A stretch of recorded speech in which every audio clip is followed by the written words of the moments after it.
কাজ। Hello friends, welcome back to my channel updated by Abida.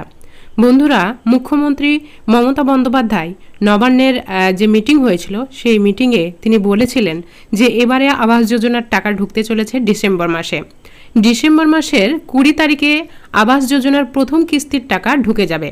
তার জন্য তালিকা তৈরি করা হচ্ছে এবং সেই তালিকা যাচাইয়ের জন্য বিভিন্ন রকমের কমিটি বসেছে, সেখানে একগুচ্ছ নির্দেশিকা জারি করা হয়েছে। এবারে আবাসের যে দুর্নীতি চলেছিল সেই দুর্নীতি রুখতে একটা স্বচ্ছ তালিকা প্রকাশ করা হবে এবং সেই তালিকা সবাইকে দেখানো হবে।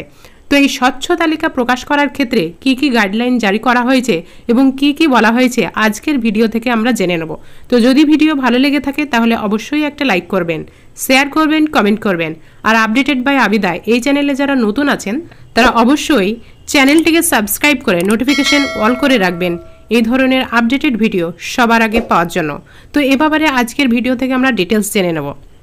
পশ্চিমবঙ্গের প্রধানমন্ত্রী আবাস যোজনা প্রকল্পের তালিকায় ভুয়ো নাম থাকার অভিযোগে কেন্দ্রীয় সরকার রাজ্যের যে বরাদ্দ সেই বরাদ্দ প্রায় 2 বছর ধরে আটকে রেখেছিলেন। সেই কারণে রাজ্য সরকার গরিব মানুষের জন্য যে আবাস যোজনা প্রকল্প আছে সেই আবাস যোজনা প্রকল্পের উপভোক্তাদের তালিকা সঠিক রাখতে নবান্ন এবার একগুচ্ছ নির্দেশিকা জারি করেছে। অর্থাৎ এবারের তালিকাটা হবে স্বচ্ছ তালিকা, এবারে কোনো দুর্নীতি চলবে না। নবান্নের নতুন নির্দেশিকায় তালিকা যাচাইয়ের জন্য ন্যূনতম 3টি স্তরে কাজ করতে বলা হয়েছে এবং এতে কোনো জনপ্রতিনিধিকে রাখা হচ্ছে না। স্থানীয় থানার অফিসারদের মানে ওসি বা আইসি নজরদারি থাকবে।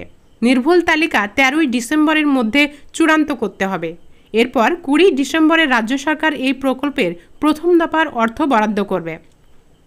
পঞ্চায়েত মন্ত্রী প্রদীপ মজুমদার বলেন, তালিকা নির্ভুল ও ত্রুটিমুক্ত করতে সরকারি কর্মীদের আরও দায়িত্বশীল হতে হবে, তাদের কাজে আরও সচেতন হতে হবে। নবান্ন থেকে জেলাগুলিকে একাধিক নির্দেশ দেওয়া হয়েছে। উপভোক্তাদের সঠিক তথ্য যাচাইয়ের জন্য বহুস্তরীয় পর্যালোচনা হবে। এবার তালিকা যাচাইয়ের বিভিন্ন থানার ওসিদের যুক্ত করা হয়েছে। প্রতিটি গ্রাম পঞ্চায়েতে একটি দল গঠন করা হবে, সেখানে সরকারি আধিকারিকরা থাকবেন।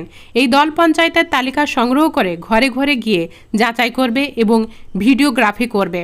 স্বচ্ছতা নিশ্চিত করতে গ্রামসভা আয়োজন করা হবে।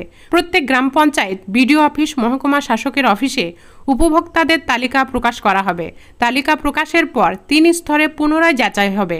বিডিও, মহকুমা শাসক এবং জেলা শাসকরা যে কোনো নাম নিয়ে যাচাই করতে পারবেন। রাজ্য স্তরের আধিকারিকরা চাইলে গ্রামে গিয়ে তালিকার নামেই সত্যতা যাচাই করতে পারেন। তালিকা নিয়ে কোনো আপত্তি থাকলে তা বিডিও অফিসে জানানো হবে।